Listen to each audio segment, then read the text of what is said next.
The funeral reception felt hollow, but Ryan Mitchell stood alone by the window of his childhood home, watching rain streak down the glass while mourners whispered about his mother, Eleanor Mitchell, who had died 3 days ago.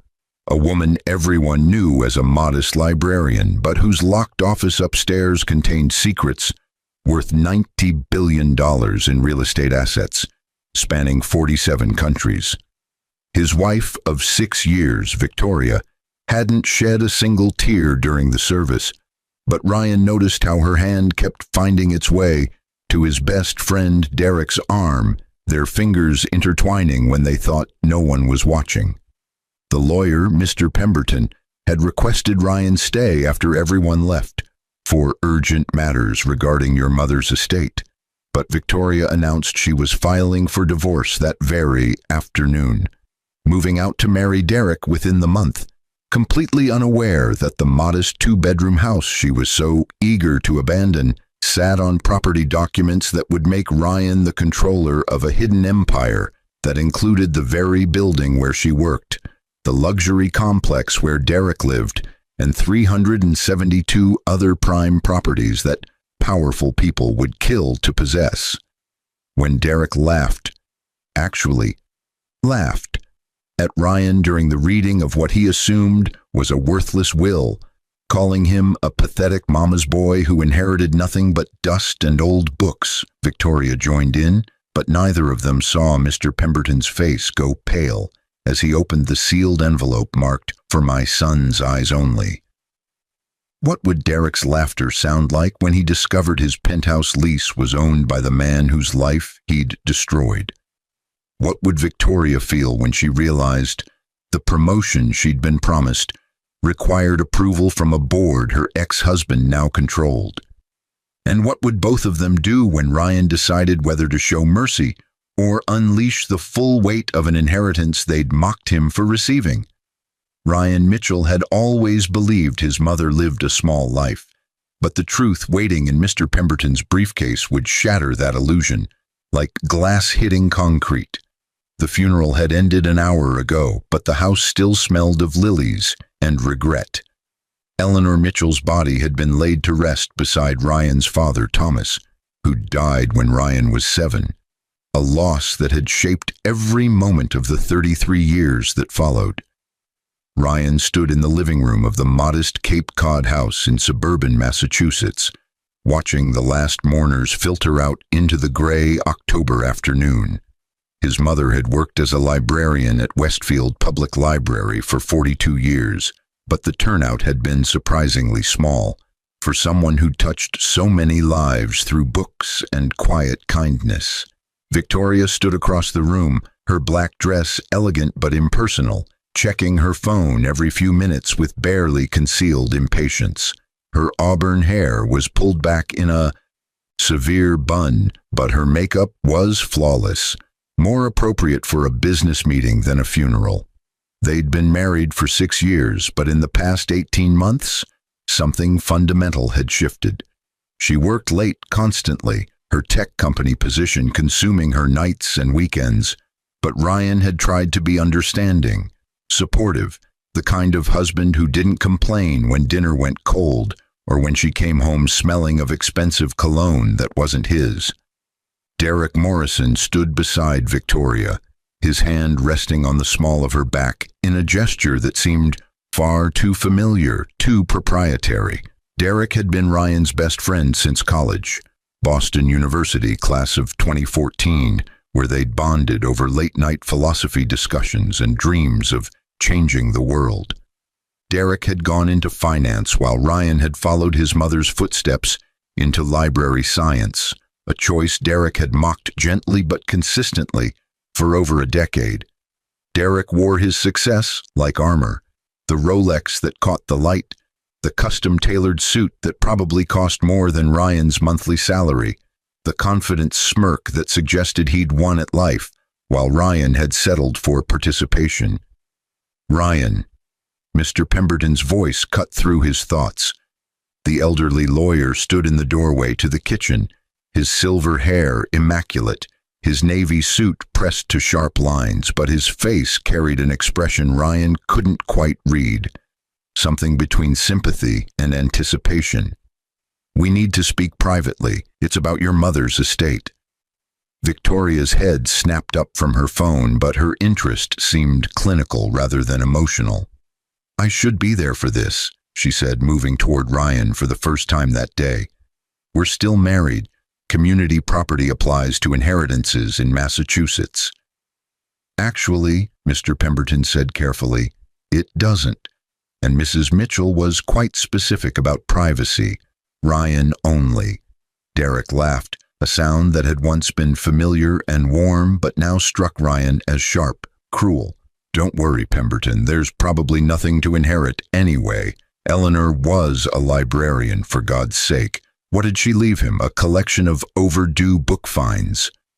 Several remaining mourners turned at the comment's volume and callousness, but Derek seemed oblivious to their disapproving stares. Victoria touched Derek's arm, but her gesture read as fond exasperation rather than reproach. The intimacy of that touch, the way her fingers lingered, the way he leaned into her hand, sent a cold spike through Ryan's chest. "Derek," Ryan said quietly, "that's my mother you're talking about. She died 3 days ago." "And I'm sorry for your loss, buddy, truly." Derek's tone suggested he was anything but sorry. "I'm just being realistic. Your mom was a lovely woman, but she lived paycheck to paycheck. You've been covering her medical bills for the last 2 years. There's probably more debt than assets." The observation was accurate, but its delivery was deliberately cruel. Eleanor's cancer treatment had been aggressive and expensive, and Ryan had liquidated his modest savings to cover what insurance wouldn't. He'd taken a second job teaching night classes at the community college, editing academic papers on weekends, anything to ensure his mother had the care she needed. Victoria had complained about the financial strain constantly, suggesting more than once that they should consider alternatives or be realistic about quality of life versus cost, phrases that had made Ryan question who he'd actually married. "If you'll follow me, Ryan," Mr. Pemberton said, gesturing toward Eleanor's home office, a room Ryan had rarely entered. His mother had always been private about her workspace, keeping the door locked, claiming she needed a place for library projects and personal paperwork. Ryan had never questioned it, but now that seemed naive. "I'm coming," Victoria announced, stepping forward with Derek at her side. Mr. Pemberton's expression hardened, subtle but unmistakable. "Mrs. Mitchell left explicit instructions. Ryan alone, if you'll excuse us."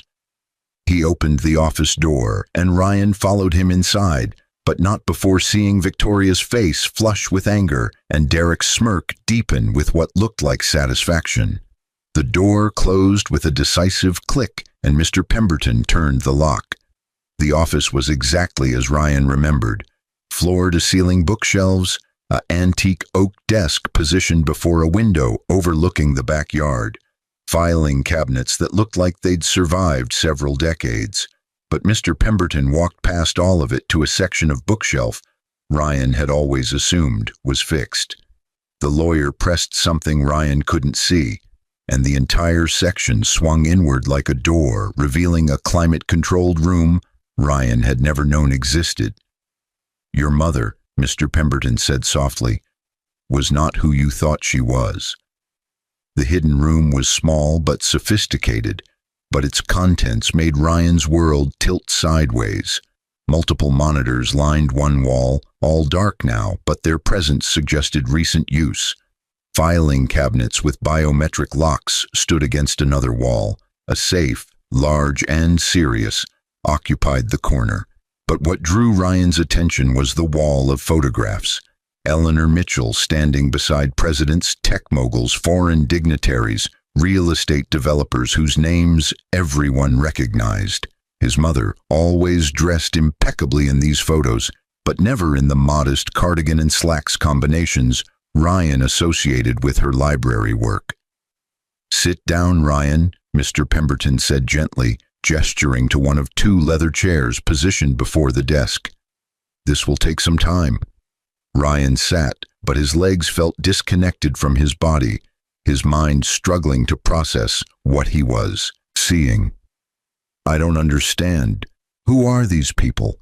Why is my mother—" "Your mother was Eleanor Mitchell. Publicly but professionally she was known as E.R. Cross." Mr. Pemberton opened his briefcase and withdrew a tablet, his fingers moving across the screen with practiced efficiency. "Does that name mean anything to you?" Ryan shook his head, but something nagged at the edge of his memory, a name he'd heard in business news maybe, or passing conversation.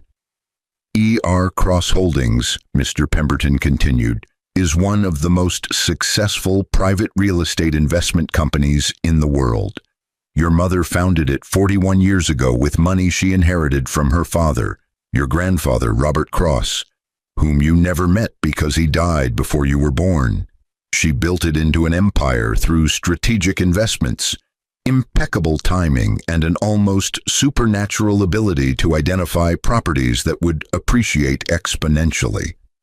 The tablet screen showed a corporate structure chart so complex it looked like neural pathways, but at the center, in clear letters, Eleanor Ruth Cross Mitchell, founder and sole owner. "That's impossible," Ryan whispered. "My mother worked at the library. I saw her there almost every day until she got sick. She drove a 15-year-old Honda. She clipped coupons. She maintained appearances deliberately," Mr. Pemberton interrupted gently. "After your father died, she made a choice. She could raise you in the world of extreme wealth with all its dangers and corruptions, or she could give you a normal childhood, teach you values that mattered, ensure you became a good man rather than a spoiled heir. She chose the latter." Ryan's hands were shaking, but he couldn't stop them. "The library job was real, though. I visited her there. Her co-workers knew her. The job was real, yes, but it was also cover. The Westfield Library received anonymous donations totaling $47 million over the past 40 years, all from your mother, though the funds were routed through various foundations. She genuinely loved books and wanted to give back to her community, but she also needed a plausible reason to live modestly while managing a global empire." "How?" Ryan's voice cracked. "How did she manage all this while working full-time and raising me?" Mr. Pemberton smiled sadly. "Your mother slept very little. Those nights she told you she was doing library paperwork in her office. She was negotiating with developers in Singapore, closing deals in Dubai, managing properties across 6 continents. She hired the best people, paid them extraordinarily well, and demanded absolute discretion. Only 7 people in the world knew E.R. Cross and Eleanor Mitchell were the same person, and 4 of them are now dead. I'm one of the 3 remaining."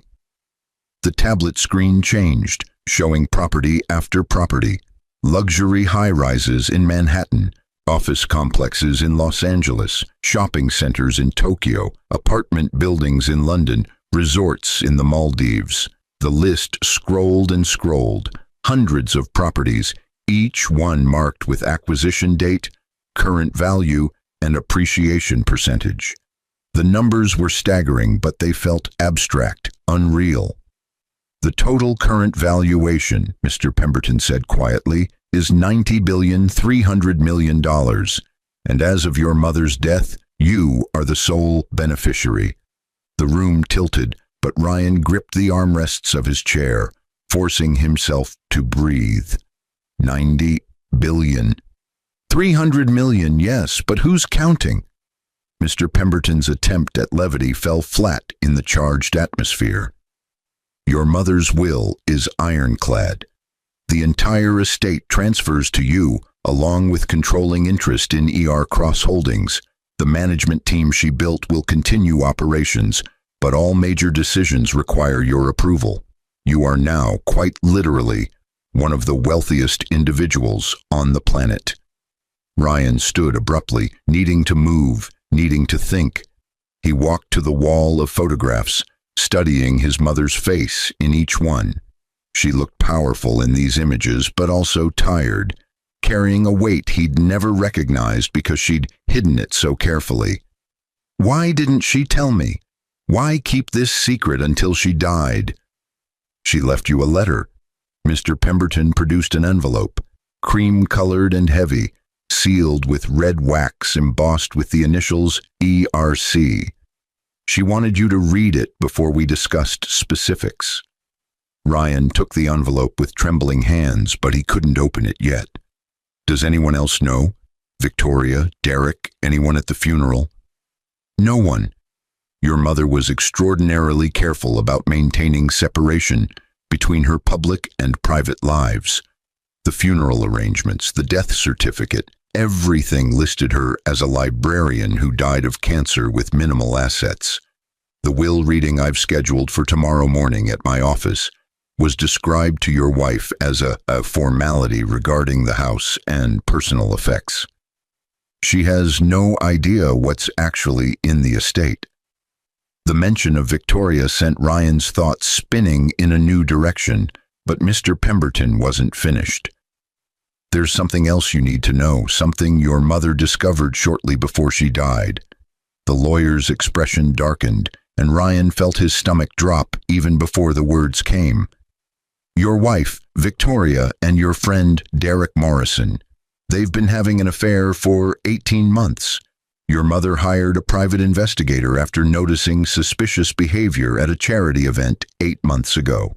The investigator's report is in the safe. He paused. I'm sorry, Ryan. Your mother wanted to tell you herself, but the cancer progressed too quickly. The words should have shocked Ryan, but instead they settled over him like confirmation of something he'd known but refused to admit. The late nights, the emotional distance, the way Victoria flinched when he touched her, the way Derek's visits had become more frequent, and Victoria's interest in their marriage had become non-existent. All of it suddenly made horrible sense. There's more, Mr. Pemberton continued, his voice careful. Victoria has been planning to file for divorce. She's already consulted an attorney, Derek's firm, actually, which is how your mother's investigator discovered the connection. They're waiting until after the funeral, out of what they consider respect, but Victoria intends to file papers within the week. She believes she's entitled to half of everything you inherit. Ryan laughed, but the sound was bitter and foreign to his own ears. She thinks there's nothing to inherit. Derek just said, exactly, Mr. Pemberton agreed. They're operating under the assumption that you're inheriting a modest house, maybe a small life insurance policy, possibly some debt. Victoria's attorney advised her that even community property claims on inheritances are weak in Massachusetts, so she's not expecting much. She's filing for divorce because she wants to marry Derek. He's apparently been offered a promotion to managing partner at his firm, contingent on certain image considerations, and having a wife from the tech sector would benefit his position. The clinical nature of their betrayal was somehow worse than the betrayal itself. They weren't leaving Ryan because of passion or overwhelming love, but because he no longer served their ambitions. He was dead weight, a liability, a reminder of lives they'd outgrown. Derek lives in Crown Tower, doesn't he? Ryan heard himself ask, his voice distant. The luxury building downtown? Mr. Pemberton consulted his tablet. Yes, Unit 4207. Why? My mother owns that building, doesn't she? The lawyer's expression shifted to something that might have been satisfaction. She does. Acquired it in 2018 through a subsidiary. It's valued at $670 million currently. And Victoria works at Nexus Tech Solutions. Correct, whose headquarters building, interestingly enough, is owned by ER Cross Holdings through the Redwood Commercial Properties subsidiary. Your mother acquired it in 2021 for $820 million. Ryan turned from the photographs to face Mr. Pemberton directly. They have no idea. None whatsoever, and how you choose to handle that information is entirely your decision. The lawyer stood, straightening his suit jacket. I need to return to the office to prepare documents for tomorrow's formal reading. I'll be back at 9 a.m. with the full management team. They're eager to meet you. Your mother spoke of you constantly, and they're excited to have her son take the helm. He paused at the door. Read her letter tonight, Ryan. She wanted you to understand why she did things the way she did. After Mr. Pemberton left, Ryan stood alone in his mother's secret office, holding the sealed letter, but unable to open it yet. Through the hidden door, he could hear voices in the house, Victoria's sharp tones, Derek's laughter, people still lingering from the funeral. They were discussing going out to dinner somewhere expensive to cheer Ryan up, as if his presence was an obligation they'd reluctantly accept. Ryan looked at the envelope in his hands, then at the wall of photographs showing his mother's double life. She'd sacrificed comfort and recognition to give him something more valuable. Authenticity, humility, genuine relationships built on character rather than wealth. But those genuine relationships had rotted from within, corrupted by people who saw him as a meal ticket and then as a burden when the ticket seemed worthless. He broke the wax seal and began to read. My dearest Ryan, if you're reading this, I'm gone and you're probably feeling betrayed by my secrets. I understand that anger and I accept it, but I hope you'll let me explain. When your father died, I had a choice to make. I was 32 years old, recently widowed, with a 5-year-old son and a fortune I'd built through real estate investments. Money I'd inherited from my own father and multiplied through relentless work and calculated risks. I could have raised you in that world of wealth, given you everything money could buy, but I'd seen what extreme privilege did to children. I'd watched heirs become hollow, their empathy eroded by insulation from consequences, their relationships transactional, their accomplishments empty because nothing was ever earned.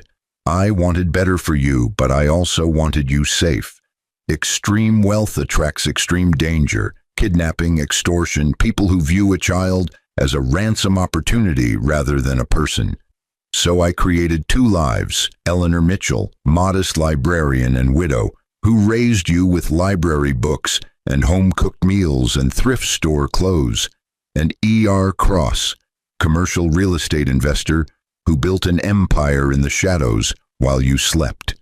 The exhaustion nearly killed me more than once. Managing global properties while maintaining perfect cover as a small-town librarian required constant vigilance. But every time I wanted to quit, I'd watch you interact with other children, sharing toys without thought, defending the bullied, valuing people for who they were rather than what they had. And I knew the sacrifice was worth it. You grew into exactly the man I'd hoped. Kind, thoughtful, hard-working, principled. You chose library science not because it paid well, but because you genuinely love helping people discover knowledge. That pride I felt watching you graduate, take your first job, marry Victoria, that was worth more than any amount of money could buy. But here's where I must be honest about something painful, something I discovered too late to address before cancer took my voice and strength. Victoria and Derek have been betraying you, but you probably know that by now if Mr. Pemberton has done his job. I'm sorry, son. I'm sorry I couldn't protect you from this particular pain, and I'm sorry my investigation confirmed what a mother never wants to believe about her child's chosen partner. Victoria never loved you the way you deserved, but I think on some level you knew that. She loved your steadiness, your decency, the way you made her feel morally superior to her cutthroat colleagues.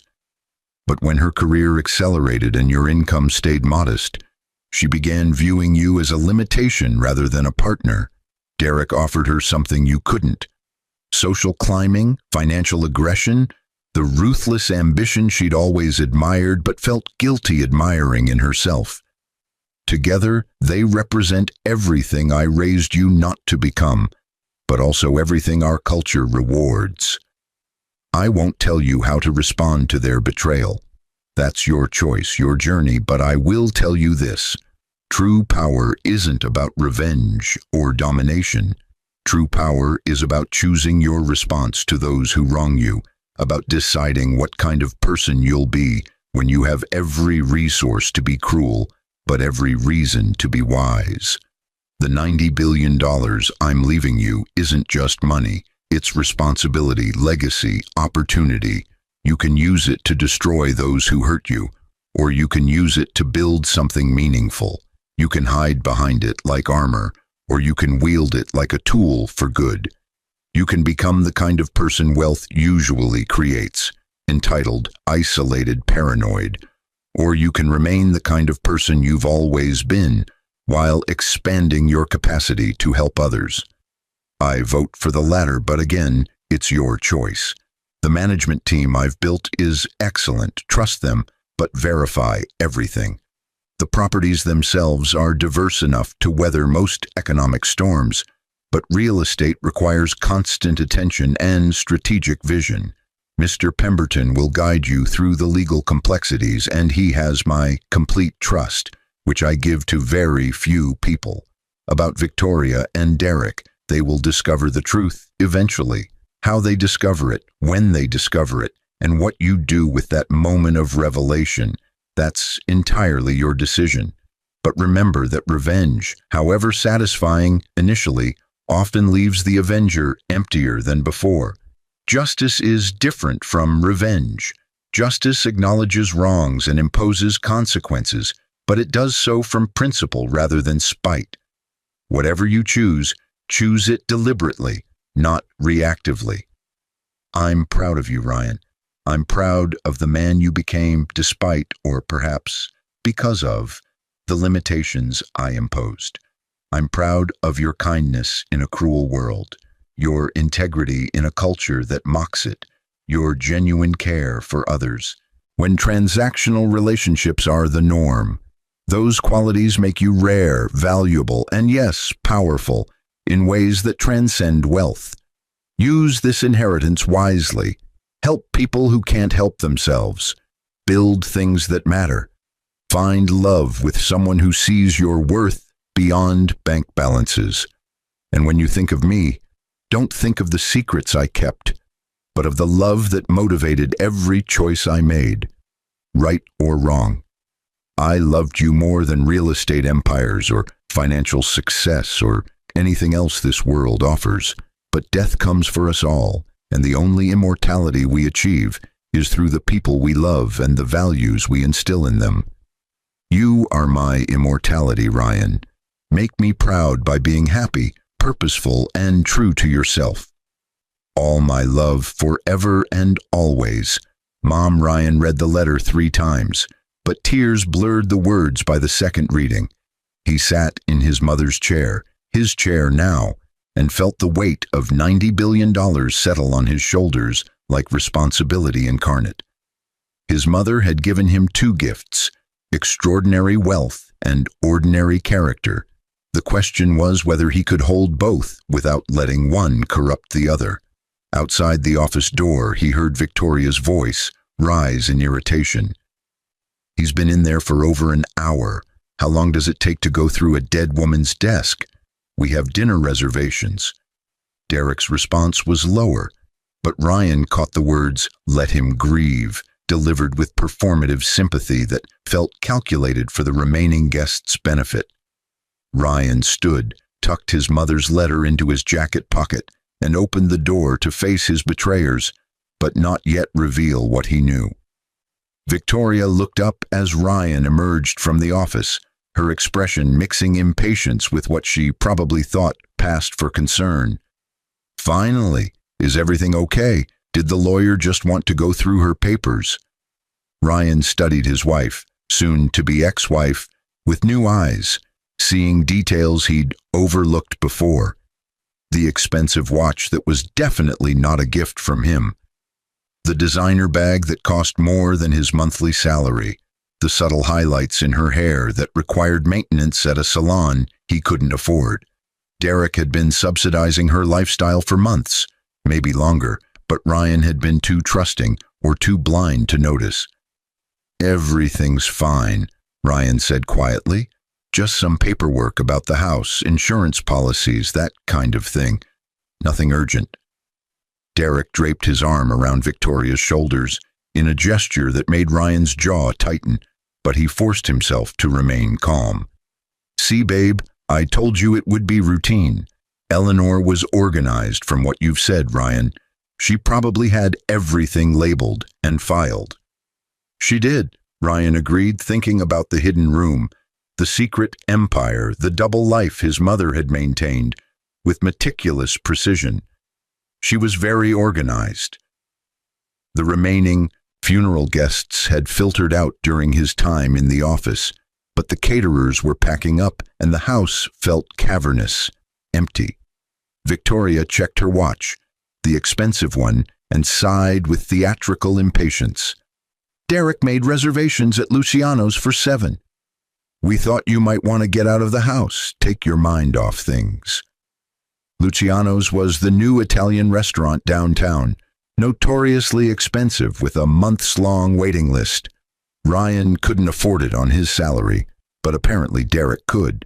And apparently Victoria was comfortable letting Derek treat them to dinner on the day of Ryan's mother's funeral.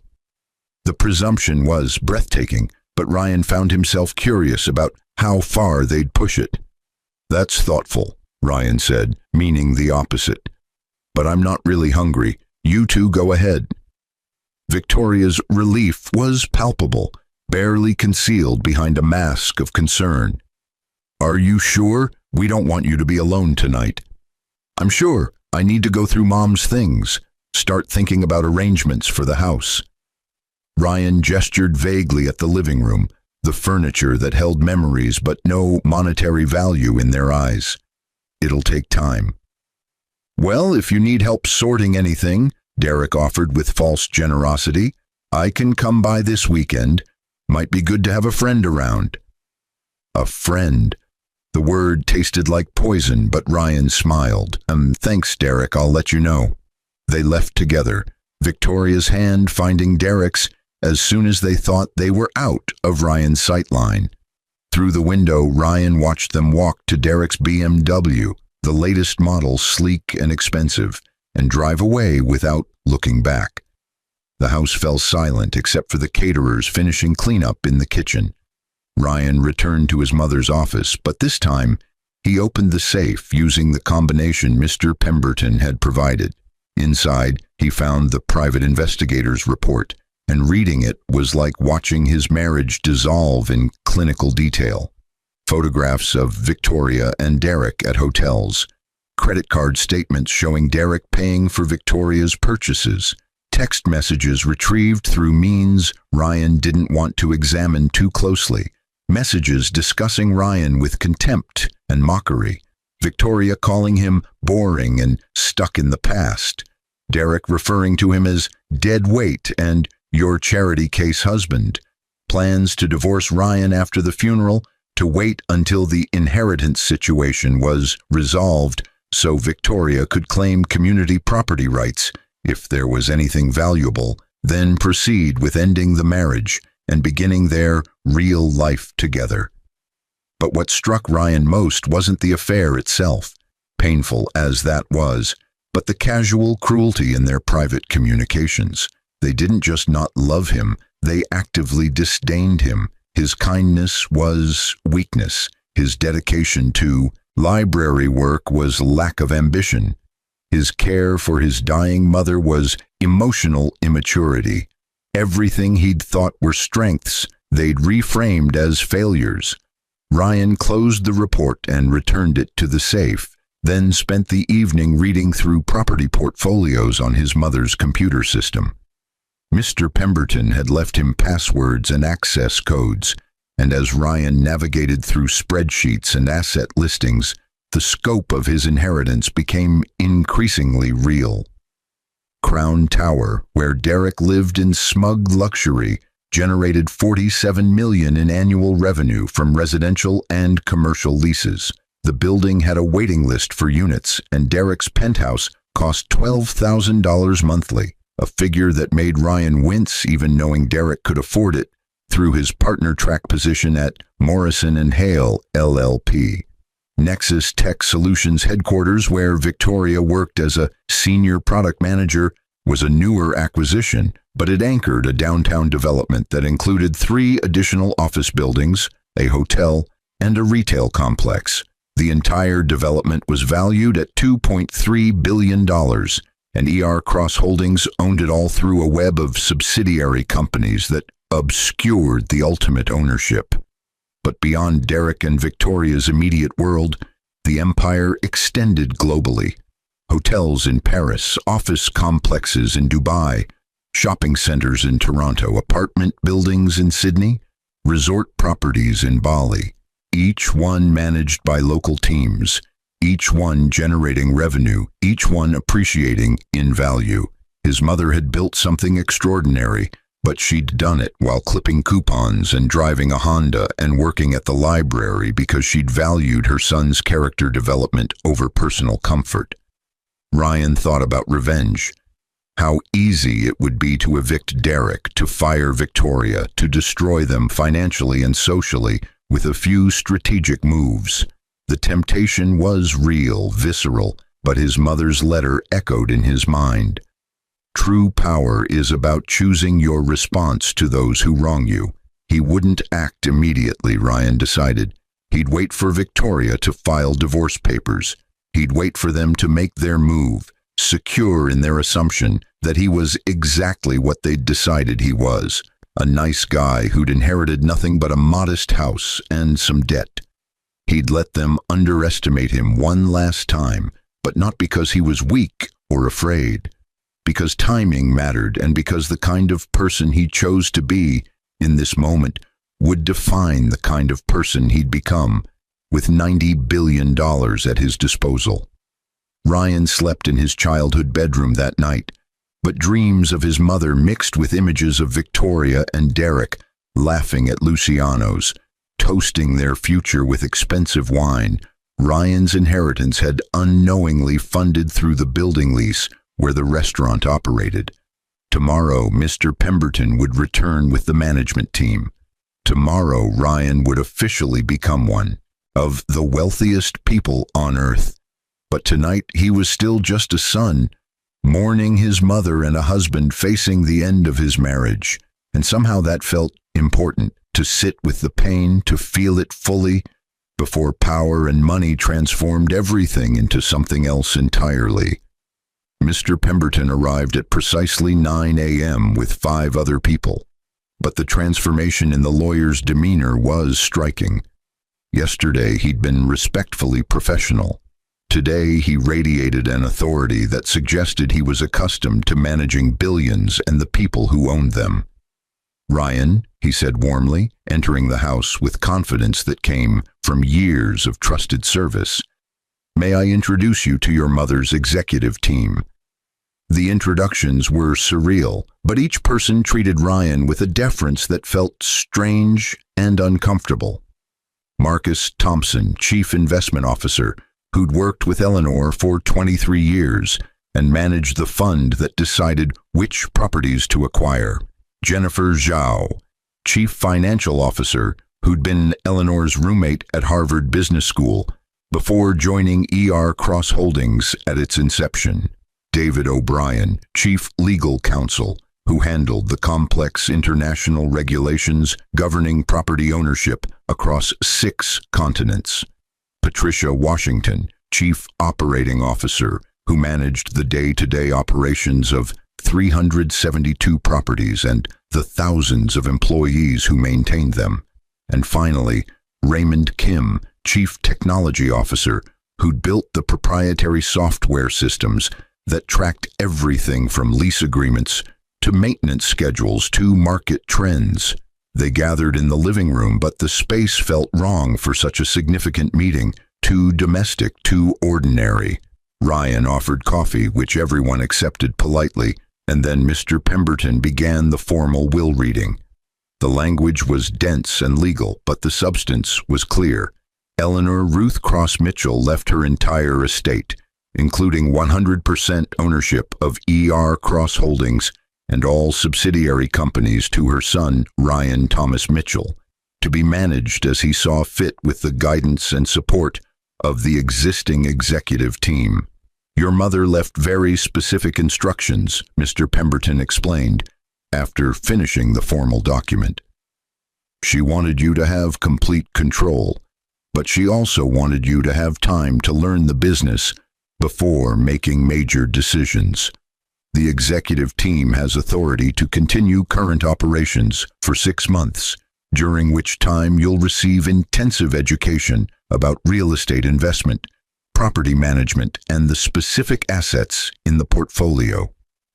6 months, Ryan repeated, trying to wrap his mind around learning an entire industry in half a year.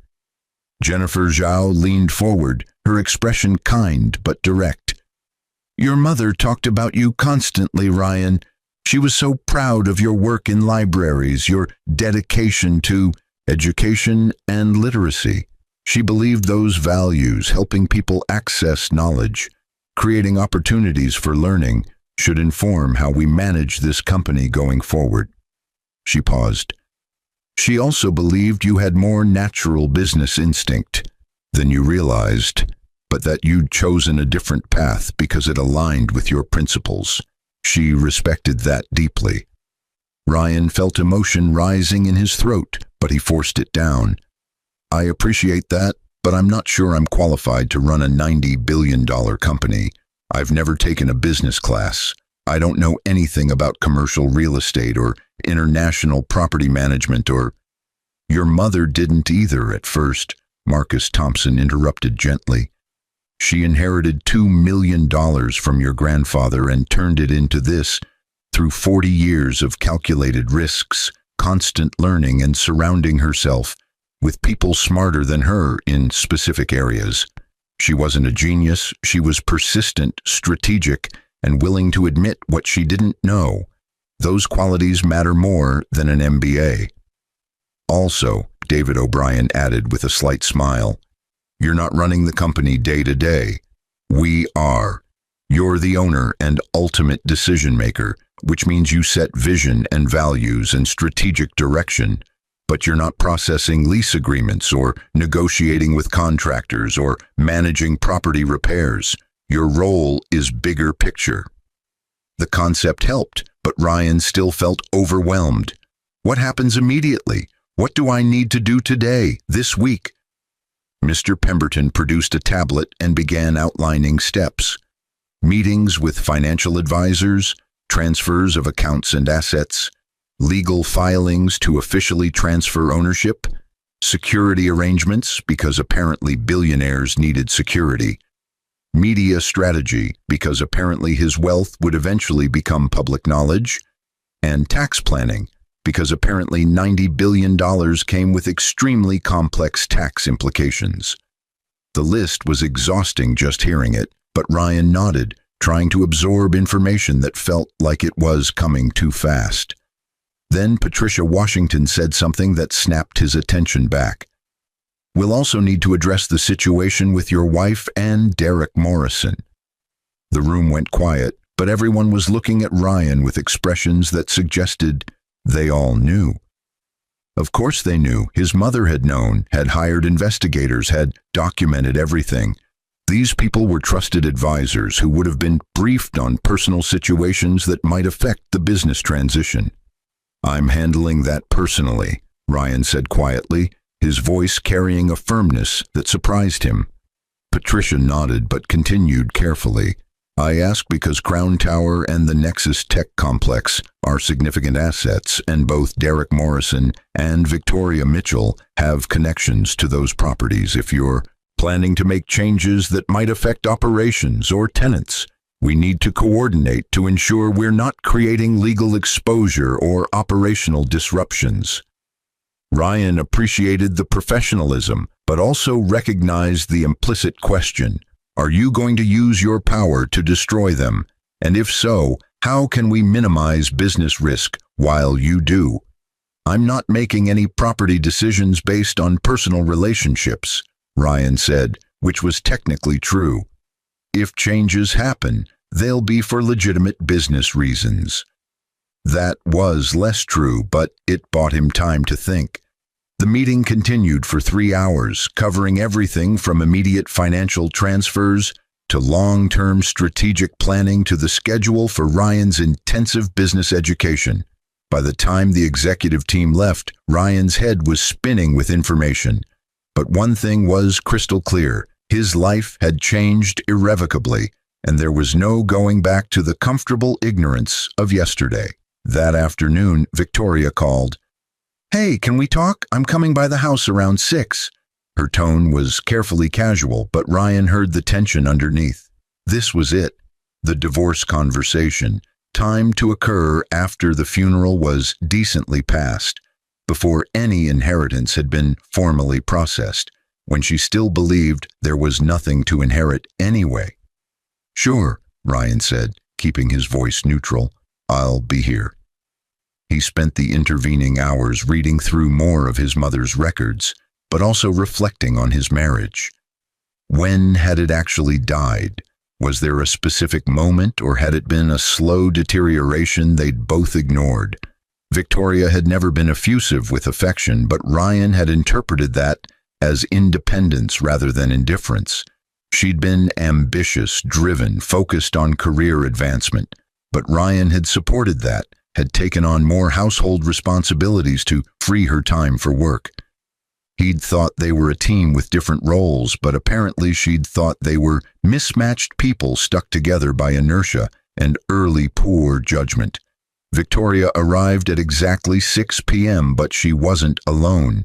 Derek was with her, and seeing them together in his, technically his mother's, technically now his, house, felt like a violation. They stood in the entryway, Victoria holding a folder that Ryan knew contained divorce papers before she even spoke.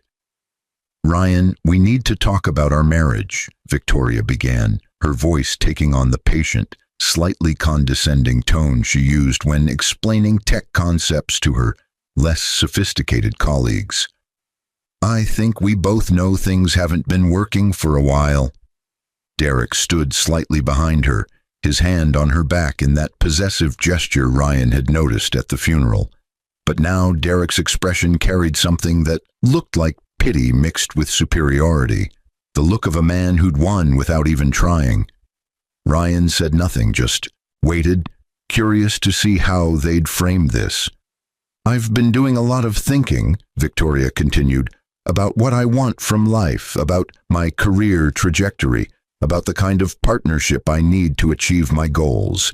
And I think I know that you and I want different things. You're a wonderful person, kind and thoughtful, but you're also—" She paused, searching for words that wouldn't sound as cruel as her true feelings. "You're comfortable with a smaller life, the library work, the quiet evenings, the modest lifestyle.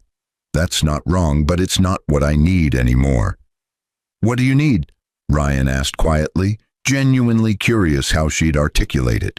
"Ambition, drive, someone who understands the corporate world and social expectations that come with success. Someone who's building something significant rather than maintaining something small."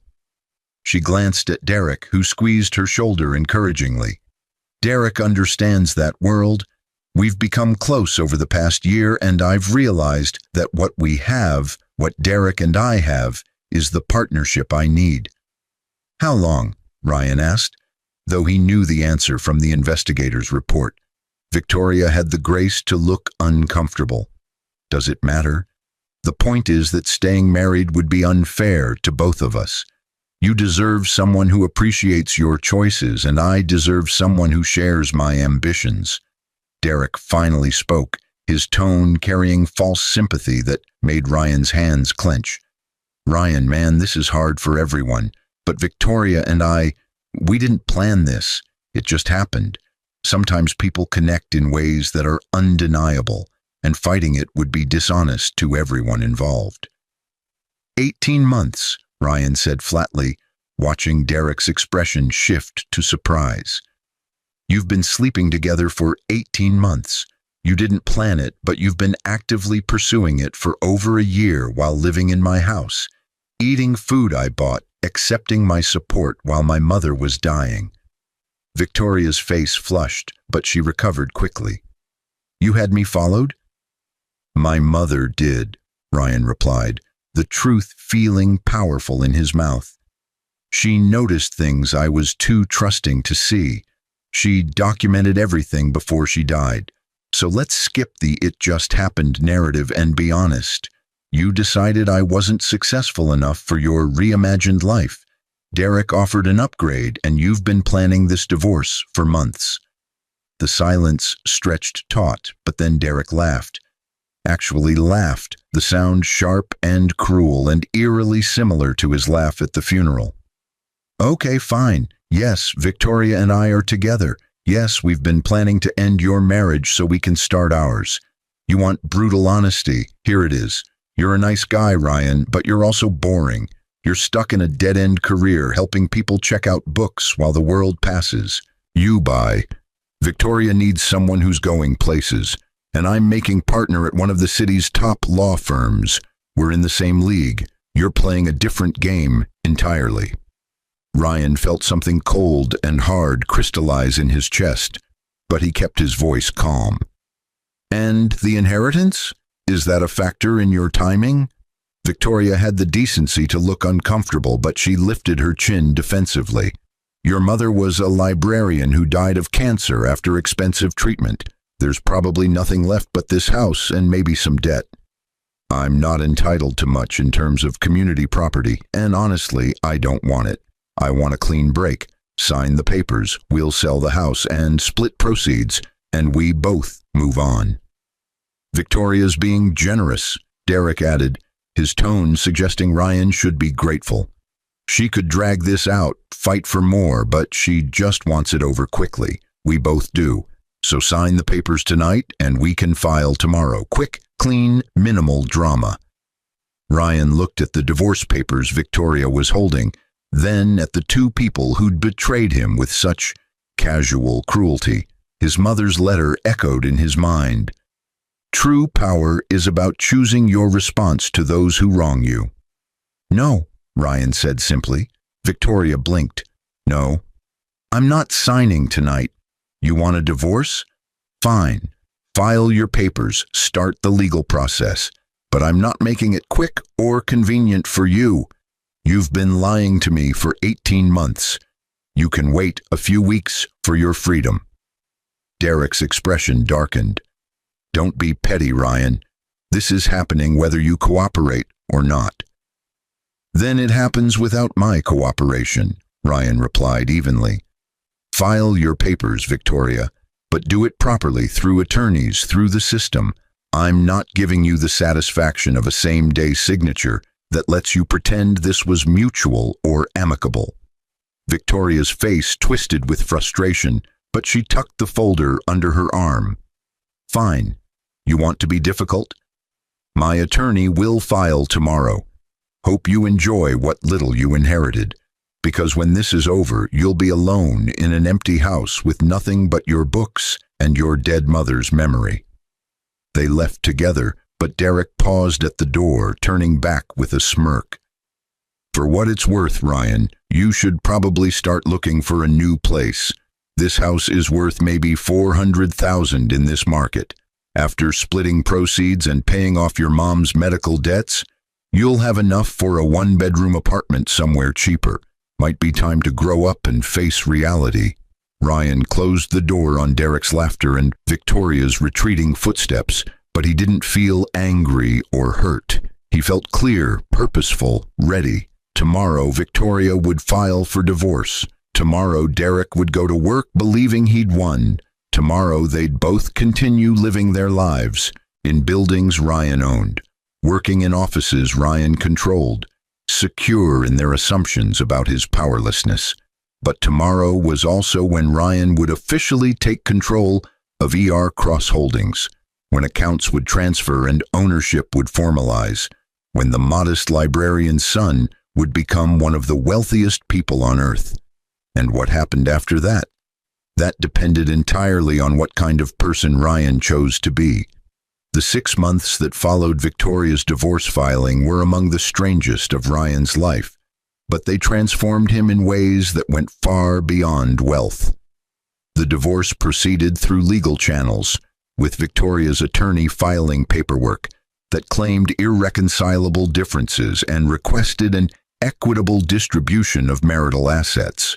Because Ryan had inherited nothing during their marriage, the inheritance came after Eleanor's death, but before the divorce was finalized, Victoria's claims were limited to the house and whatever modest savings Ryan had accumulated during their 6 years together.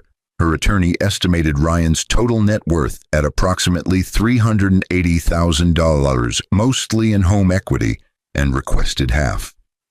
Ryan's attorney, provided by Mr. Pemberton and specializing in high net worth divorces, filed responsive paperwork that neither confirmed nor denied those figures. The strategy was simple.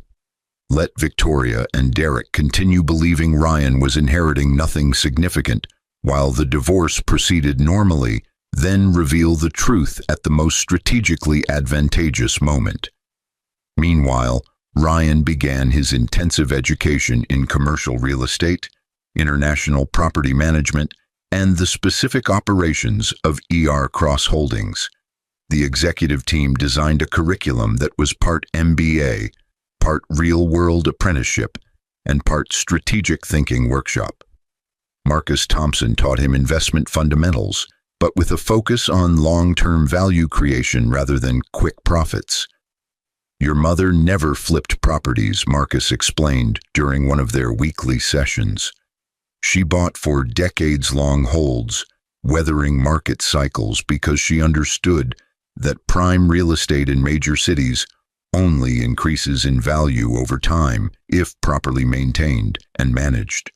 The properties in our portfolio have appreciated an average of 312% since acquisition, but some we've held for 40 years. Jennifer Zhao walked him through financial statements that would have intimidated Ryan 6 months ago, but now made sense. Cash flow from properties is stable, predictable income, she explained, pointing to spreadsheets showing monthly revenue from thousands of leases. The portfolio generates $3.7 billion in annual net income after expenses, taxes, and reserves. That money either gets reinvested in new acquisitions or distributed to you as the owner. Your mother took minimal distributions, maybe $10 million annually, because she preferred compounding the wealth for your eventual inheritance. David O'Brien introduced Ryan to the complex international legal frameworks that governed property ownership across different jurisdictions, but also the ethical considerations that should inform those decisions. Your mother refused to invest in any country with poor human rights records, regardless of potential returns, David said with obvious respect. She believed wealth came with responsibility, and that responsibility included not supporting oppressive regimes through economic investment. It cost her opportunities, but it let her sleep at night. Patricia Washington showed Ryan the operational side, how properties were maintained, how tenants were managed, how problems were solved. She took him to buildings across the portfolio, introduced him to property managers and maintenance teams, showed him everything from HVAC systems to lease negotiation strategies. Your mother knew every significant building personally, Patricia said, during a tour of a Boston office complex. She'd visit quarterly, walk the properties, talk to tenants, understand problems directly rather than through reports. The people who work in our buildings aren't abstractions. They're real people whose lives are affected by our decisions. Raymond Kim taught Ryan about the technology systems that made managing a global empire possible, but also about data security, privacy concerns, and the digital vulnerabilities that came with concentrated wealth. You're now a target, Raymond said bluntly during a cybersecurity briefing. People will try to hack your accounts, steal your identity, impersonate you to access assets. We've built robust protections, but you need to be vigilant always. Beyond the formal education, Ryan continued his library work, refusing to quit despite the executive team's surprise.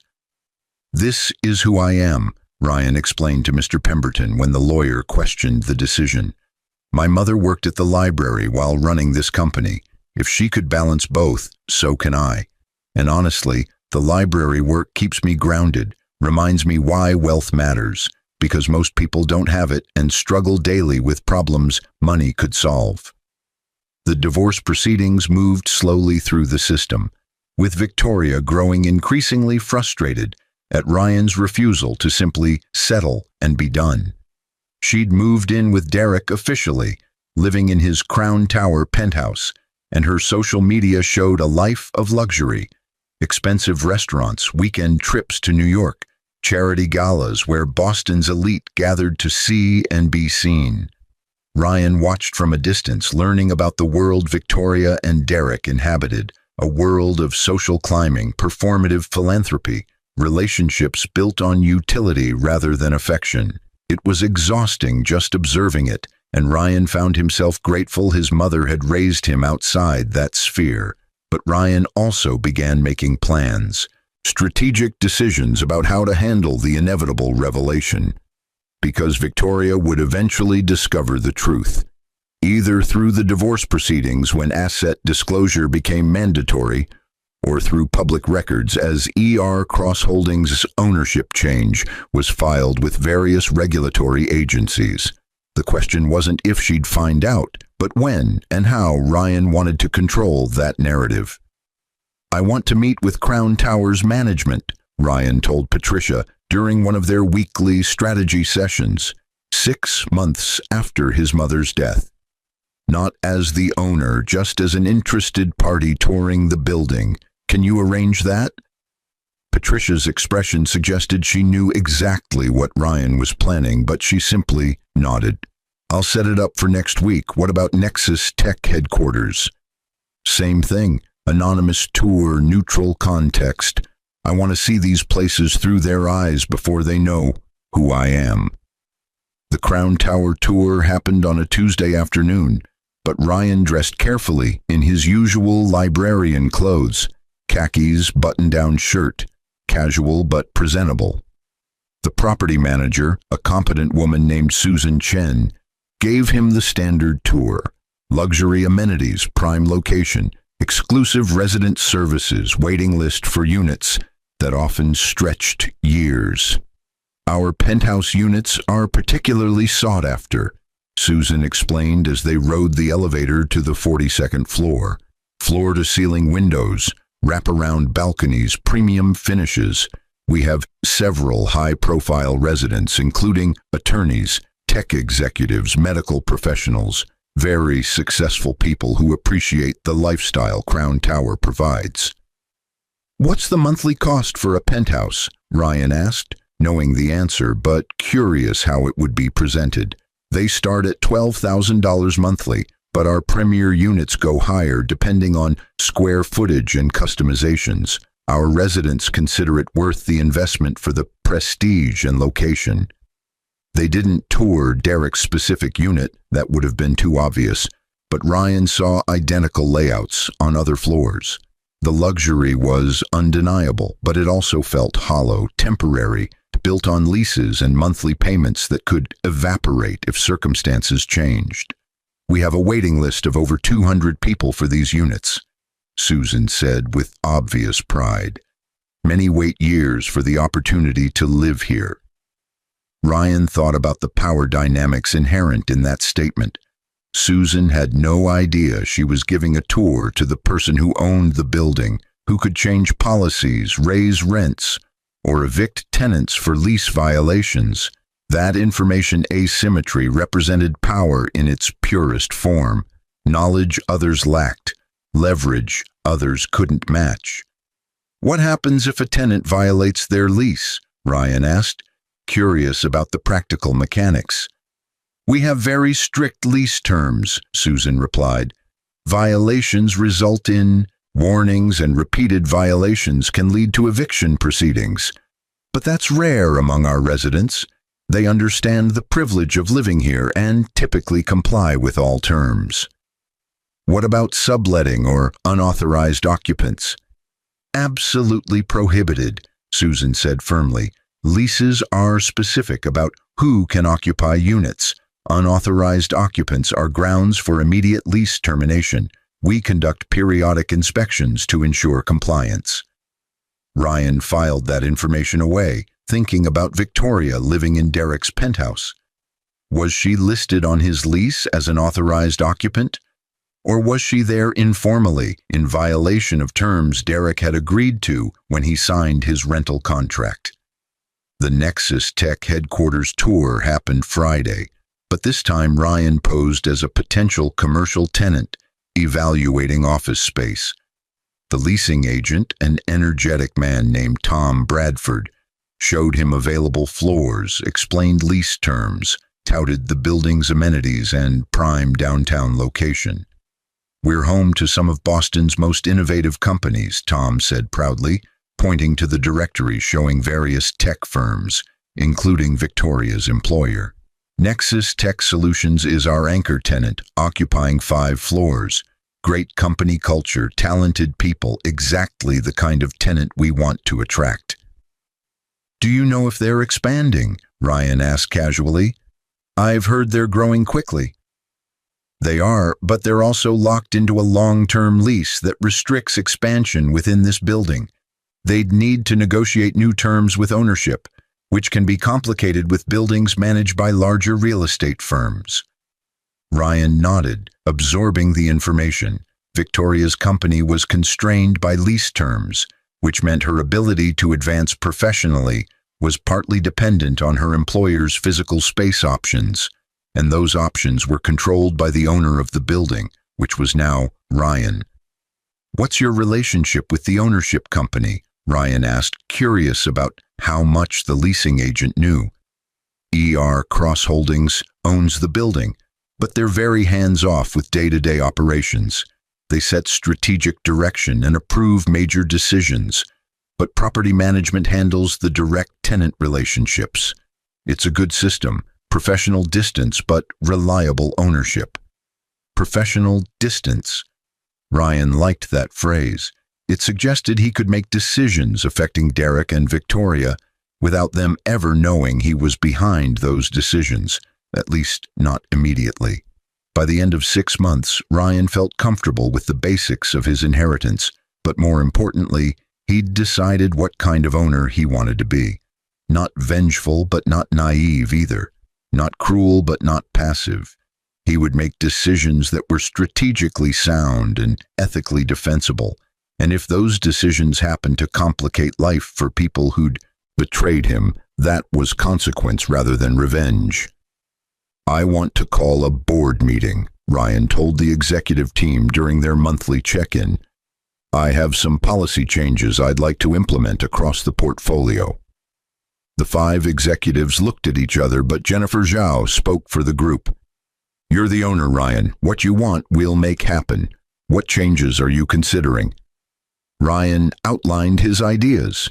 Stricter enforcement of lease terms across all residential properties, mandatory lease compliance reviews, enhanced tenant screening procedures, and a new initiative to ensure all properties were being used consistently with lease agreements. None of it was unusual or unreasonable. In fact, it was standard practice in well-managed real estate portfolios. But the timing and specific buildings where it would be enforced first would be very deliberate. "I also want to review the Nexus Tech lease," Ryan added. "Not to terminate it, but to understand expansion options and whether our lease terms are preventing them from growing in ways that might benefit both parties." Marcus Thompson smiled slightly, understanding the subtext. "Crown Tower and the Nexus Complex. You want to start compliance reviews there first." "I want to start everywhere eventually," Ryan corrected, which was true. "But yes, those seem like good places to begin. High-value properties, established tenant bases, good test cases for new policies." "And if the reviews discover violations?" David O'Brien asked, his legal mind already considering implications. Then we enforce lease terms consistently and fairly, Ryan replied. Same as we would for any tenant in any property. No special treatment, but no targeting either. Just honest enforcement of agreements people signed voluntarily. The executive team agreed to implement Ryan's policies, but Patricia pulled him aside afterward. You know this will eventually expose Derek's situation with Victoria, living in his unit without being on the lease. If he's violating his lease, Ryan replied evenly, then that's his responsibility to address. We're not targeting him specifically, we're implementing portfolio-wide compliance reviews that happen to include Crown Tower. If he's in compliance, there's no problem. If he's not, he has options to come into compliance or face consequences like any other tenant. Patricia studied him carefully. Your mother would be proud of how you're handling this. Firm but fair, strategic but ethical. Ryan hoped that was true, but he also knew the real test was coming because the divorce trial was scheduled for next month. Victoria's discovery requests were becoming more aggressive, and eventually, the truth about his inheritance would emerge.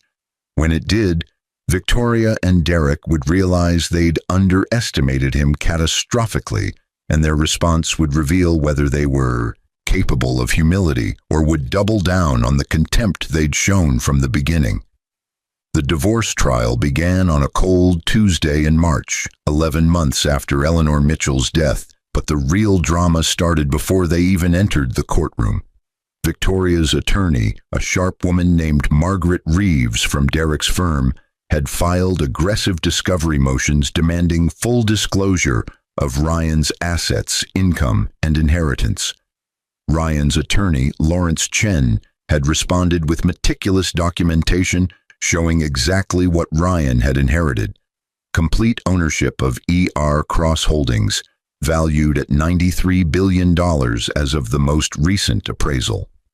Margaret Reeves's office called Lawrence Chen at 4:47 p.m. the day before trial, but Ryan was present for the call, which Lawrence put on speaker. This documentation can't be accurate, Margaret said, her voice tight with disbelief. You're claiming Ryan Mitchell inherited $93 billion from his mother, a librarian. I'm not claiming anything, Lawrence replied calmly. I'm providing factual documentation of assets inherited. Eleanor Mitchell, also known professionally as ER Cross, was the founder and sole owner of ER Cross Holdings, one of the world's largest private real estate investment companies. Ryan inherited the entirety of that estate upon her death. All documentation has been verified by independent appraisers and is available for your review. The silence on the other end lasted long enough that Ryan thought the call had dropped. But then Margaret spoke again, her tone sharp. We'll need to continue the trial. This changes everything about asset division, community property claims, and nothing has changed, Lawrence interrupted firmly. Ryan inherited these assets after Mrs. Mitchell's death, but before divorce filing. Massachusetts law is clear that inheritances received during marriage, but not commingled with marital assets, remain separate property. Your client has no claim to any portion of the ER Cross Holdings estate. We'll argue that Ryan concealed assets during discovery, that he manipulated timing of, my client concealed nothing. He responded to every discovery request accurately and completely. If your client assumed the inheritance was minimal without conducting proper due diligence, that's not my client's problem.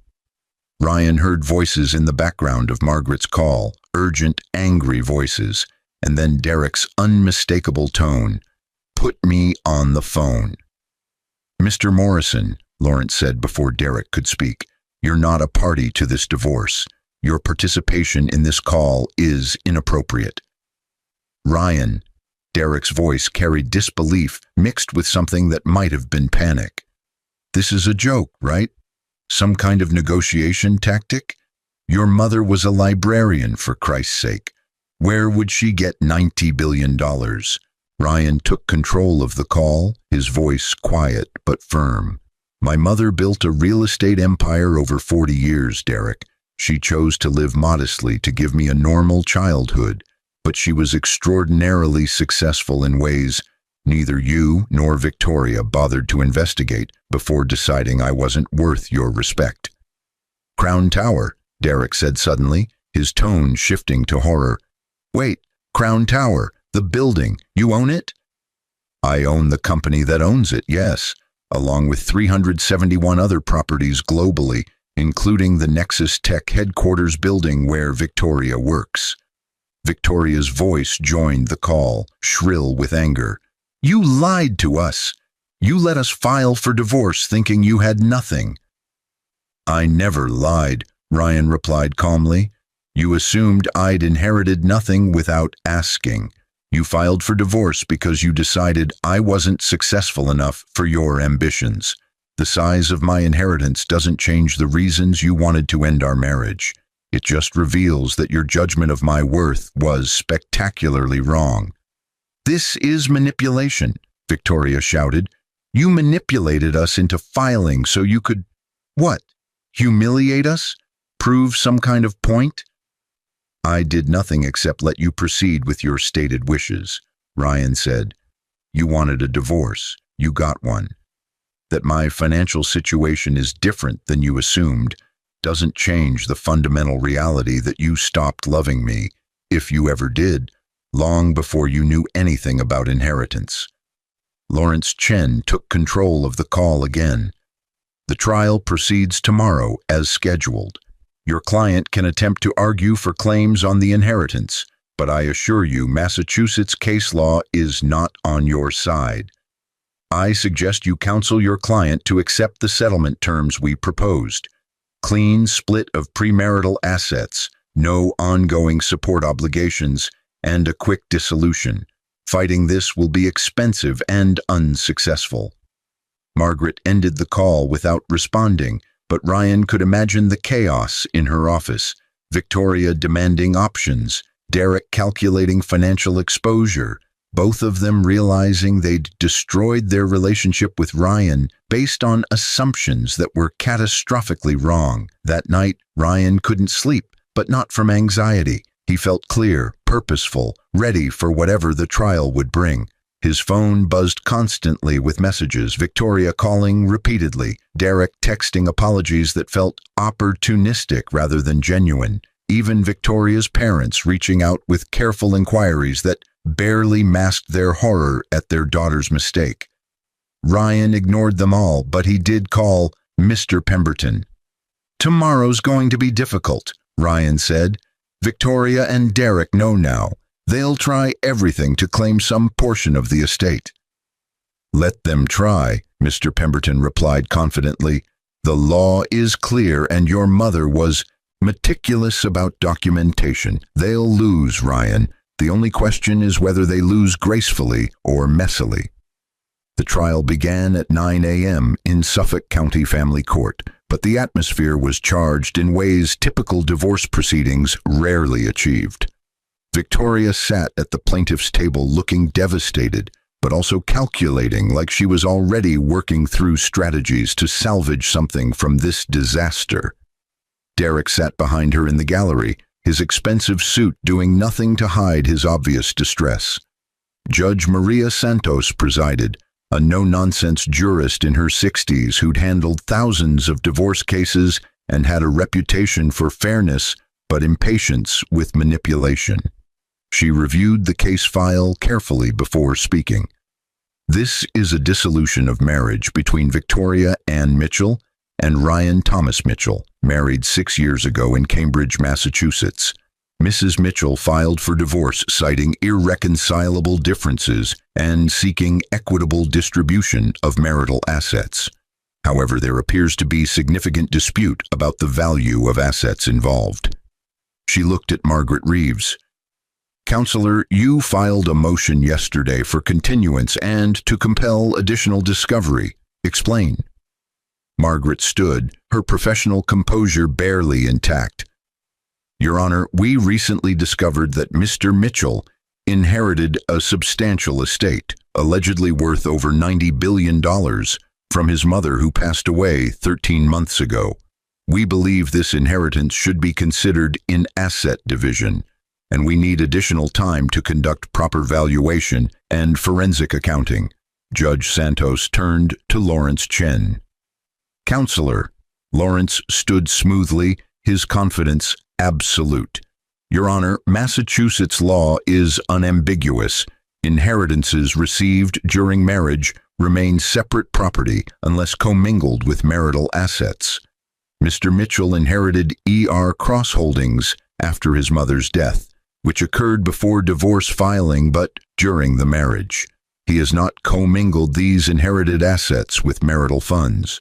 They are held entirely separate, managed by a professional executive team, and remain under his sole control. Mrs. Mitchell has no legal claim to any portion of the inheritance, regardless of its size. The timing is suspicious, Margaret argued. Mrs. Mitchell filed for divorce unaware of this inheritance. Had she known, she might have reconsidered. That's exactly the point, Lawrence interrupted. Mrs. Mitchell filed for divorce believing Mr. Mitchell had inherited minimal assets. Her decision to end the marriage was made without consideration of his financial position, which demonstrates that her desire for divorce was based on personal rather than financial factors. She cannot now claim she deserves a portion of wealth she didn't know existed when she decided to end the marriage. Judge Santos looked at Victoria directly. Mrs. Mitchell, is it true you filed for divorce believing your husband had inherited minimal assets from his mother? Victoria stood, her voice shaking but audible. Yes, Your Honor, but that's because he never told me. Did you ask him about the inheritance before filing? No, but I assumed. You assumed, Judge Santos repeated flatly. Did your husband ever misrepresent his financial situation to you? He never told me his mother was wealthy. Was he required to tell you? Did you ask? Victoria's silence was answer enough, but Margaret tried to salvage the argument. Your Honor, the sheer scale of this inheritance, $93 billion, should factor into any equitable distribution. Even if Massachusetts law protects inherited assets, the court has discretion within legal boundaries, Judge Santos interrupted sharply, and those boundaries are clear. Inherited assets that remain separate are not subject to division in divorce proceedings. The size of the inheritance is irrelevant to its legal status. She paused, reviewing documents. Mr. Chen, your settlement proposal. Lawrence outlined the terms. The house would be sold and proceeds split equally, amounting to approximately $190,000 to each party. Ryan's premarital savings, also divided, would add another $35,000 to each side. No alimony, no ongoing support obligations. Clean break. Total value to Victoria, $225,000. That's nothing, Victoria exclaimed before Margaret could stop her. He inherited $93 billion and you're offering me $225,000. Judge Santos's expression hardened. Mrs. Mitchell, you filed for divorce. You initiated these proceedings. You decided your marriage was over. The law protects your husband's inheritance because it is his separate property, earned by his mother through decades of work before you even met him. What exactly do you think you're entitled to? I was his wife for 6 years. And during those 6 years, what did you contribute to his mother's business? What role did you play in building the fortune she left him? Judge Santos waited, but Victoria had no answer. Exactly. You're entitled to half of the marital assets accumulated during your marriage, which Mr. Mitchell is offering you. That's the law, Mrs. Mitchell. I understand you're disappointed. Disappointed? Victoria's voice rose hysterically. I'm being denied billions of dollars because of technicalities. No, Judge Santos corrected firmly. You're being denied billions of dollars because they're not yours and never were.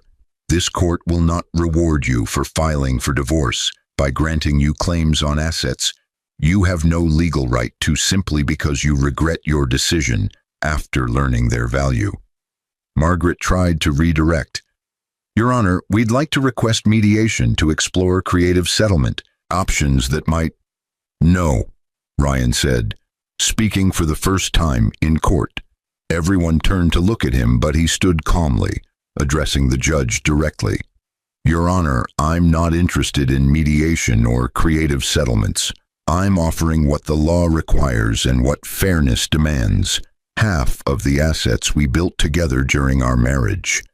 That's $225,000. Victoria can accept that and move forward with her life. Or she can reject it and we can litigate every detail until we reach the exact same conclusion after spending thousands on attorneys. Her choice. Judge Santos looked at Victoria. Mrs. Mitchell, I strongly advise you to accept this settlement. If you proceed to trial, you will lose, and you'll have spent considerable money for the privilege of losing. Take the settlement, end your marriage, and learn from this experience. But Victoria's face had transformed from devastated to furious, and when Derek stood in the gallery, his expression mirrored hers. This is absurd, Derek announced loudly. Ryan's using technicalities to deny Victoria what any decent person would share with their former spouse. The ethical thing, the right thing, would be to give her at least $1 billion. What's $1 billion to someone with $93 billion? The courtroom went silent, but Judge Santos's expression shifted to outright anger. Mr. Morrison, you are not a party to this proceeding. You will sit down and remain silent, or I will have you removed from my courtroom. I'm Victoria's fiancé, Derek said defiantly. I have a right to... You have a right to nothing in these proceedings, Judge Santos snapped. And frankly, your presence here is inappropriate. This is a divorce between two married people, and the fact that you're engaged to one of them while their marriage is still legally valid tells me everything I need to know about the ethics involved. She turned to Victoria. Mrs. Mitchell, last chance. Accept the settlement or proceed to trial, but understand that if you choose trial, you will pay your own attorney's fees regardless of outcome. What's your decision? Margaret whispered urgently to Victoria, but Victoria shook her head stubbornly, her voice brittle. I want what I'm entitled to. If that means trial, fine. We'll prove that Ryan manipulated timing, concealed assets, and behaved unethically throughout this process. Lawrence Chen looked at Ryan, who nodded slightly, accepting Victoria's choice. Then we'll see you at trial, Your Honor. Judge Santos set the trial date for 6 weeks later, but as the courtroom emptied, Derek approached Ryan in the hallway, his expression a mixture of anger and desperation. Ryan, come on, be reasonable. Victoria made a mistake, but you don't have to destroy her over it. Give her something substantial. Show some generosity. Ryan studied Derek, his former best friend, the man who'd betrayed him, who'd laughed at his inheritance, who'd called him a pathetic mama's boy while coveting his wife and mocking his mother's death. You want me to be generous? To show mercy to people who showed me none? Why? Because it's the right thing to do. Because you have more money than you could spend in 1,000 lifetimes. Because you convinced Victoria to leave me thinking I was worthless. But now you realize I'm extraordinarily wealthy and you want access to that wealth through her. Ryan finished coldly. This was never about love, Derek. You pursued Victoria because she was attractive and successful and made you look good. She left me because I wasn't successful enough for her ambitions. Now those calculations have reversed and you're both panicking. That's not true, Derek insisted, but his tone lacked conviction. Crown Tower, Ryan said quietly, changing subjects. Unit 4207. That's your penthouse, correct? Derek's expression shifted to wariness. Yes, why? Just curious, how's the view from the 42nd floor? Must be spectacular, especially at sunrise over the harbor." "It's fine," Derek said suspiciously. "What does that have to do with—" "Nothing," Ryan replied. "Just making conversation about property I happen to own." He walked away, leaving Derek standing in the courthouse hallway, with an expression that suggested he'd finally understood exactly how much power Ryan now held over his life. The 6 weeks between the first hearing and the scheduled trial were chaotic, but Ryan maintained focus on being fair rather than vengeful, strategic rather than reactive. The portfolio-wide compliance review that Ryan had initiated months earlier reached Crown Tower, and the results were precisely what Ryan had anticipated. Derek's lease explicitly prohibited unauthorized occupants, but Victoria had been living in the unit full-time for over 8 months, without being added to the lease agreement. This wasn't unusual. Many tenants violated subletting or occupancy clauses, but Crown Tower had always enforced these terms strictly for all residents. Susan Chen, the property manager, called Derek personally to address the violation, but she did so professionally and consistently with how similar situations were handled throughout the building. Derek had 3 options: add Victoria to the lease through proper application and approval process, which required background checks and reference verification, have Victoria move out immediately, or face lease termination proceedings. Derek chose to add Victoria to the lease, but the application process revealed interesting details. Victoria's credit history showed some concerning patterns: high debt ratios, multiple credit card accounts near their limits, a history of late payments. Nothing disqualifying on its own, but combined with the lease violation and the fact that Derek was already stretching financially to afford the $12,000 monthly rent, the building's ownership had reasonable grounds to question whether adding another occupant without additional income contribution made financial sense.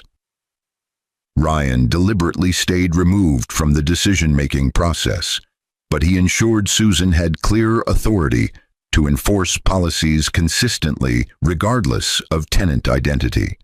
When Susan recommended approving Victoria's addition to the lease conditional on a rent increase to $14,500 monthly, standard for 2-occupant penthouses, Ryan's only instruction was, treat this exactly as you'd treat any other tenant in similar circumstances.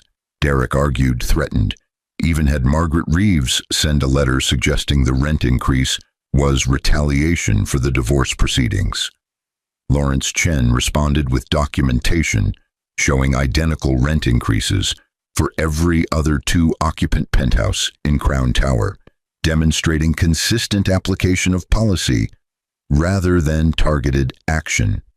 Derek paid the increased rent, but the financial strain was obvious, and Victoria's social media posts about luxury lifestyle suddenly stopped appearing with previous frequency.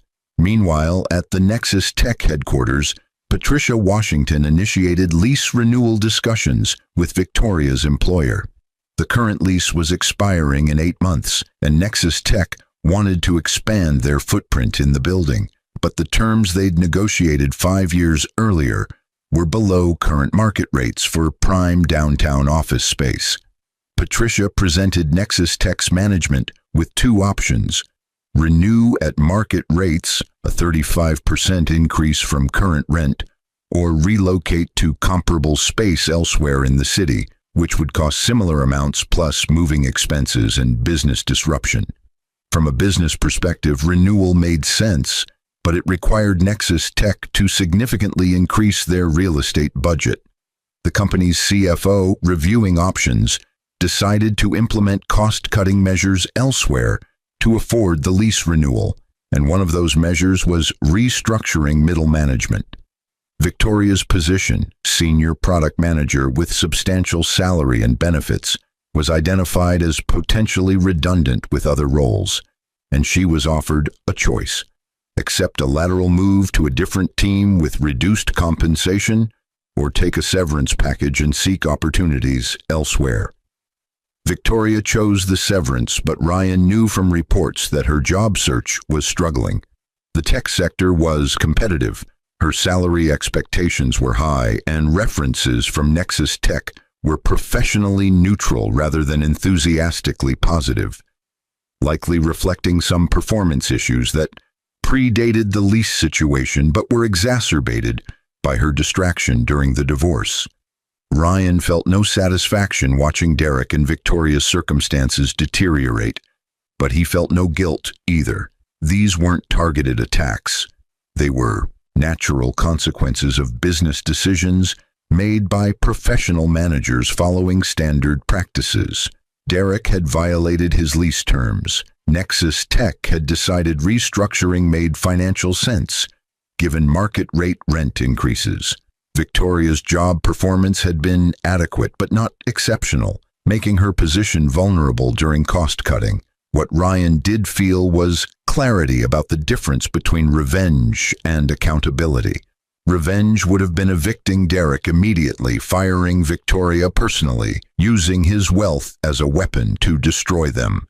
Accountability was allowing normal business processes to proceed without interference or protection, letting Derek and Victoria experience the same market forces everyone else navigated without special treatment. The divorce trial date approached, but Margaret Reeves called Lawrence Chen 3 days before with a settlement request. Victoria was willing to accept the original offer, $225,000 from House Sale and Savings Division, no alimony, clean break, if Ryan would agree to one additional term, a non-disclosure agreement preventing Ryan from discussing Victoria's affair or the circumstances of their divorce publicly. Lawrence presented the request to Ryan, but his opinion was clear. You have no obligation to agree to this. Victoria filed for divorce publicly. Her relationship with Derek Morrison is a matter of public record through court filings, and you have every right to discuss your own life experiences. Ryan thought about his mother's letter, about choosing responses deliberately rather than reactively, about the kind of person he wanted to be with extraordinary wealth. Tell Margaret I'll agree to the NDA on one condition. It's mutual. Victoria can't discuss me, my inheritance, or our marriage publicly either. I don't want her doing tell-all interviews or writing books about the billionaire I divorced or whatever. Both of us move forward privately, or neither of us has protection. Margaret agreed immediately, suggesting Victoria was more concerned about protecting her own reputation than exposing Ryan's. The settlement was finalized 3 days before trial, dissolving the marriage and dividing assets exactly as originally proposed. Victoria received $225,000 from a marriage to one of the wealthiest people on earth. The divorce was final, but Ryan's education in power and consequence was just beginning. Ryan stood in the newly renovated children's section of the Westfield Public Library, watching kids excitedly explore the interactive learning spaces his foundation had funded, but the real satisfaction came from seeing his mother's name on the dedication plaque. 3 years after inheriting Cross Holdings, Ryan had transformed both the company and himself, but the core values his mother instilled remained unchanged. He'd continued working at the library part-time, using his position to identify needs and opportunities that wealth could address. The Westfield renovation was just one of 73 library projects his foundation had funded across Massachusetts, but it was the most personal. The Cross Foundation focused on 3 areas: literacy and education, affordable housing, and opportunities for people who'd been overlooked by traditional systems. Ryan had endowed scholarships for first-generation college students, funded workforce development programs in underserved communities, and acquired properties specifically to convert them into affordable housing that wouldn't be displaced by gentrification. The company itself had grown to 412 properties, worth approximately $108 billion, But Ryan had implemented policies his mother would have approved of: fair wages for all employees, environmental sustainability standards, tenant protections, and community investment requirements for every acquisition.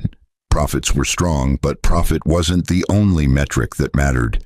Derek and Victoria had married 18 months after the divorce was finalized, but their relationship struggled under financial pressures and the reality that neither was quite as successful as they'd imagined. Derek made partner at his firm, but discovered the title came with expectations that strained his abilities.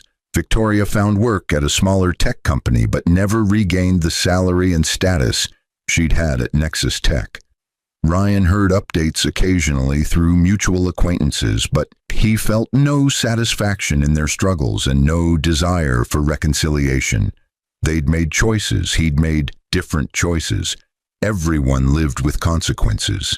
His anger had faded to indifference, which felt healthier than sustained rage or vindictive satisfaction. What Ryan did feel was gratitude for his mother's sacrifice, for the lessons learned through betrayal, for the opportunity to use wealth meaningfully. He had dated occasionally over the 3 years, but carefully, wary of people who saw his money before his character. The executive team had introduced him to Elena Rodriguez, a nonprofit director who worked in affordable housing advocacy and had no idea who Ryan was when they met at a policy conference. Their relationship developed slowly, built on shared values and genuine compatibility rather than wealth-based attraction. "Your mother would be proud," Mr. Pemberton said, joining Ryan at the library dedication. The elderly lawyer had become a trusted advisor and friend, guiding Ryan through challenges with wisdom earned across 50 years of legal practice. "You took an inheritance that could have corrupted you and used it to honor her legacy." Ryan thought about the day he'd learned the truth, the hidden office, the secret empire, the double life his mother had maintained, to give him something money couldn't buy. "I think about what she sacrificed constantly, the comfort she could have enjoyed, the recognition she deserved, the easier life she could have lived. She gave all of that up for me. And you're giving back by being exactly the person she raised you to be," Mr. Pemberton replied. "Wealthy, yes, but also kind. Powerful, but also principled. Successful by any measure, but also genuinely good. That's rarer than you might think, Ryan. Wealth reveals character rather than creating it, and your character has been revealed as exceptional." The library dedication event concluded with speeches and celebrations, but Ryan slipped away afterward to visit his mother's grave. The cemetery was quiet in the late afternoon light, and Ryan sat beside Eleanor Mitchell's headstone, simple, unpretentious, listing her only as beloved mother, dedicated librarian, and told her about the past 3 years. "I met with Derek last month," Ryan said quietly to the granite marker. "He reached out asking for advice about a legal problem, not related to me, just genuine career trouble. I helped him because it was the right thing to do, not because I owe him anything. I think you'd approve of that choice." The wind moved through trees overhead, but Ryan felt peaceful rather than melancholy. His mother's death had devastated him, but it had also freed him to become someone new, someone who understood wealth and power and responsibility in ways he couldn't have learned any other way. "Victoria actually apologized," Ryan continued, speaking to his mother as he'd done since childhood. "6 months ago, out of nowhere, she sent a letter saying she'd been in therapy and realized how badly she'd treated me. She asked for forgiveness, but she also said she didn't expect it. I wrote back telling her I forgave her years ago, that holding anger was exhausting, and that I hoped she found happiness. I meant it." The hardest lesson Ryan had learned was that forgiveness didn't require reconciliation. He could release resentment without inviting Victoria back into his life. He could acknowledge Derek's humanity without rebuilding trust. Forgiveness was about his own peace, rather than their redemption. "The company's doing well," Ryan reported, shifting to topics his mother would want to hear. "We acquired properties in 3 new countries this year, all meeting your ethical standards, all in regions with stable governments and strong human rights records. Jennifer says we're on track to hit a $120 billion valuation by year-end, but honestly, the numbers feel less important than what we're doing with them." That was the truth Ryan had discovered. Wealth was a tool, not an identity. He could use it to build, to help, to create opportunities, or he could let it isolate and corrupt him. The choice was daily, constant, requiring vigilance and values his mother had spent 33 years instilling. "I miss you," Ryan said finally, touching the cold granite. "Every day I miss you, but I understand now why you did things the way you did. You gave me something more valuable than money. You gave me character, empathy, the ability to see people as people rather than assets or obstacles. That's the real inheritance, Mom. The $93 billion was just your way of ensuring I'd have resources to match the values you taught me." Ryan stood, straightened his jacket, and walked back to his car. Not the Honda his mother had driven, but not anything ostentatious either. A comfortable sedan, practical and reliable, that reflected who he was rather than what he had.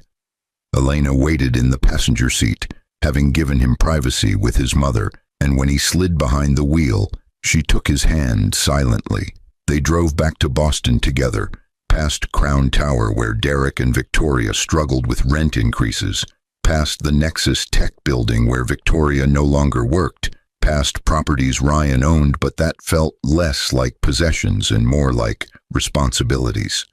The city lights reflected off the harbor as the sun set, beautiful and indifferent to the dramas unfolding within its boundaries. Ryan thought about the question his mother had posed in her letter. What kind of person will you be when you have every resource to be cruel but every reason to be wise? 3 years later, he had an answer.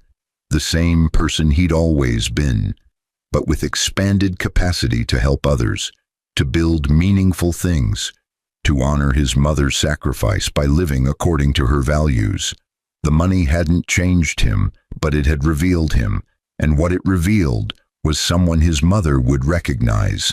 Still kind, still principled, still genuinely caring about people beyond their utility to his goals.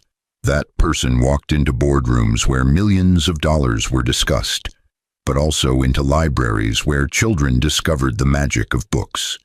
He negotiated international property deals, but also volunteered reading to elementary school students. He was a billionaire on paper, but a librarian at heart, and somehow those two identities had merged into something his mother had always known was possible. Wealth without corruption, power without arrogance, success without losing sight of what actually mattered. Ryan Mitchell, son, librarian, and reluctant billionaire, had inherited an empire, but he'd also inherited something more valuable: the wisdom to use it well. And in a world where extreme wealth often revealed the worst of human nature, that wisdom made him not just rich, but genuinely successful in ways that transcended any balance sheet or property portfolio. His mother's legacy lived on, not in the buildings she'd acquired or the billions she'd accumulated, but in the son she'd raised to value people over profits, principle over prestige, and kindness over conquest. That was the real inheritance, and it was worth more than $90 billion could ever buy.